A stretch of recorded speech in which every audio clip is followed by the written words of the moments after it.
Welcome student. Up to we cover the fourth classes. Now we will move towards the fifth and the sixth class. Okay. Fifth class is the osmotic diacritics and sixth one is the methyl xanthines. Okay. Starting with the fifth class, which is a osmotic diuretics. Okay. In that example is the mannitol, urea, glycerol and the isosorbate. These are the four osmotic diuretics. Okay, and which are freely filtered through the glomerulus and insignificantly reabsorbed from the tubules. They mainly induce the diuresis by inhibiting sodium and water reabsorption in the proximal tubule and the loop of Henle.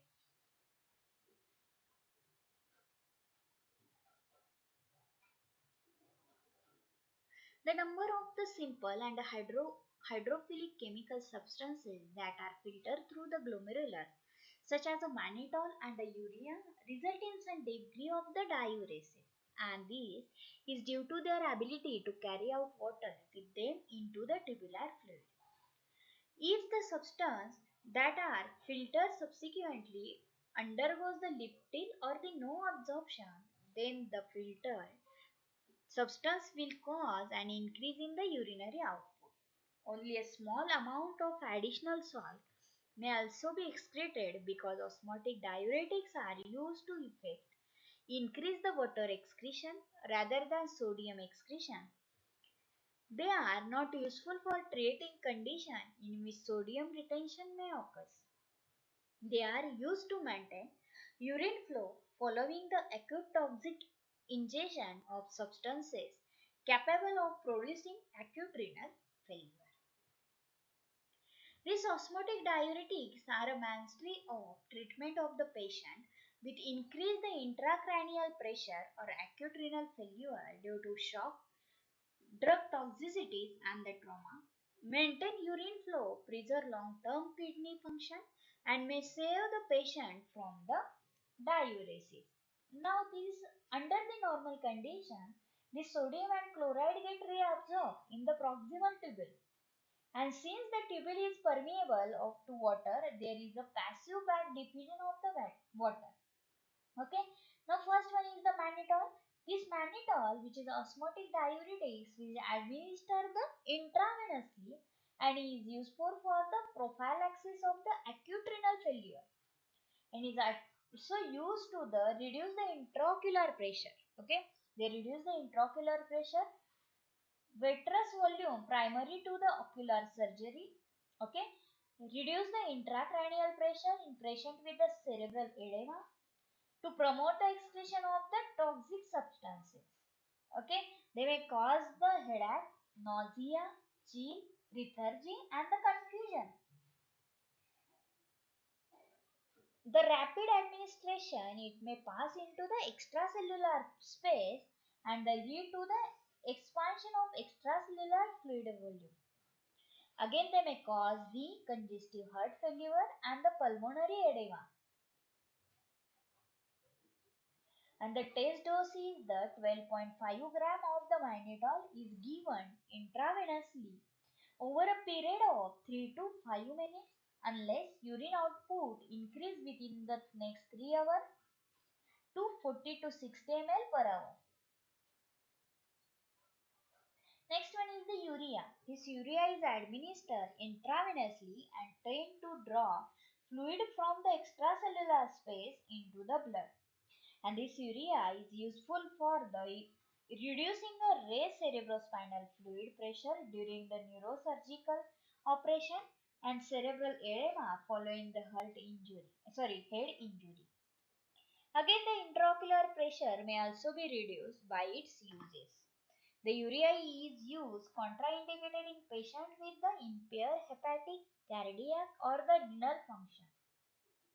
And they may cause or occasionally cause or they occur confusion, headache, nausea and the vomiting. Next one is the glycerol.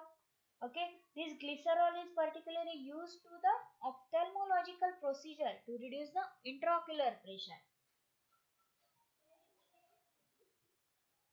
and they use the orally in the dose of the 1 to 1.5 gram per kg, usually as a 50% solution, and the intraocular pressure falls within an hour and effect continued to the 5 hours. These are the glycerol. Next one is the isosorbate. This isosorbate is available as an oral solution, which is a 45% for reduction of intraocular pressure prior to or following the eye surgery, for glaucoma or the cataract, or to the check the acute attack of the glaucoma. These are the isosorbate. In that, the adverse effect, extracellular water expansion, dehydration, as well as the hyper or the hyponatremia. Okay, dehydration on the other hand may occur if the water is not replaced adequately. Last one, sixth one class is the methyl xanthines. In that, the xanthines in that the example is the theophylline, theobromine, and the caffeine. They have a weak diuretic activity, but in that the methyl xylinase example is the aminophylline, is the most used membrane member. The diuresis is partly a result of cardiac stimulation, better renal hemodynamics, and increase the glomerular filtration rate. In addition, there is the direct action on the tubule, and sodium reabsorption is inhibited together with an increase the chloride and the water loss. This aminophylline is used in the management of the acute pulmonary edema, but its efficacy stems from its cardiac and bronchial action rather than its diuretic action. Next one is the therapeutic uses of the diuretics. For the management of the edematous status, three approaches are available. First one is the treat the primary cause, suppress renal tubular reabsorption of the salt and water by the administration of the diuretics. Okay. Next one is the reduce the intake of the sodium salt, which is achieved by the low salt diet. Now first one is the congestive heart failure. In emergency, like as the pulmonary edema, intravenous furosemide or the sodium ethacrynate may be given, as well as potassium-sparing diuretics like the spironolactone or the trimetherine may be added to the thiazide derivative. Okay. Second one is the essential hypertension. Thiazides usually serve as a primary antihypertensive agent. Next one is the hepatic cirrhosis. The potassium sparing diuretics like the spironolactone may be employed. If the spironolactone gets failed, then the thiazide diuretics can be added. This furosemide or the ethacrynic acid may have to be used if the edema is refractory.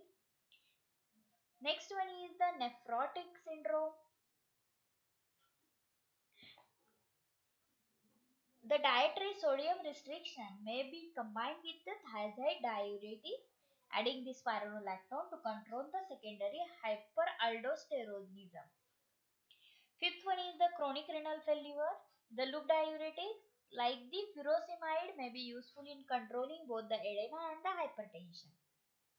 Next one is the acute oligouric renal failure, in that the mannitol may be employed diagnostically, prophylactically, and the therapeutically. Again, the osmotic diuretics keeps enough fluid in the nephron to avoid the damage. Acute glomerular nephritis, in that successful with the furosemide. Cerebral edema, oral glycerol may be given as a trial. The intravenous mannitol is usually preferred as a short-term therapy. Next one is the glaucoma. In that, the carbonic anhydrase inhibitor, example is the acetazolamide, may be useful in the long-term treatment of prior open-angle glaucoma. Next one is the intraocular surgery. The osmotic diuretics, glycerol and the mannitol are used to reduce intraocular pressure and vitreous volume prior to the surgery. Next one is the diabetes insipidus. thiazide exhibit the paradoxical antidiuretic action in patient with the diabetes insipidus. These are the therapeutic uses. Next one is the use of the diuretics in the non-edematous disorders. First one is the renal tubular acidosis, hypercalciuria, hypercalcemia, and the renal calculi. Next one is the salicylate and the barbiturate poisoning, hyperuricemia. Next one is the cystinuria. Next one is the complications of the diuretics. In that, metabolic acidosis, alkalosis, hypokalemia, hyperkalemia, dilution hyponatremia, and the true hyponatremia. Next one is the precautions and the contraindication.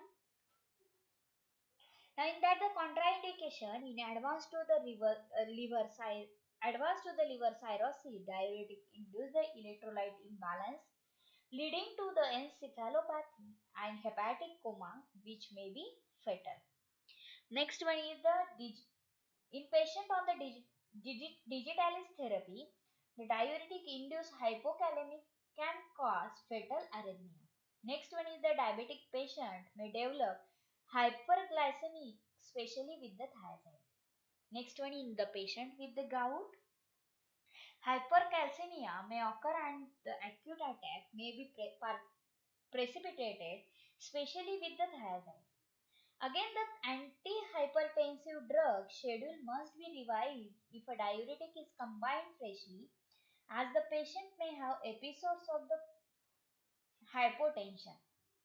Patient with the lithium therapy should not be administered diuretic as far as possible, as they decrease the renal excretion of the lithium, leading to the lithium intoxication. Now next one is the absolute contraindication for the use of the diuretics are severe kidney damage, extreme oliguria or the anuria, severe electrolytes and the acid-base imbalance, hypersensitivity reaction, and the bone marrow suspension. These are the precautions and the contraindications. Up to that, cover the whole the topic of the diuretic.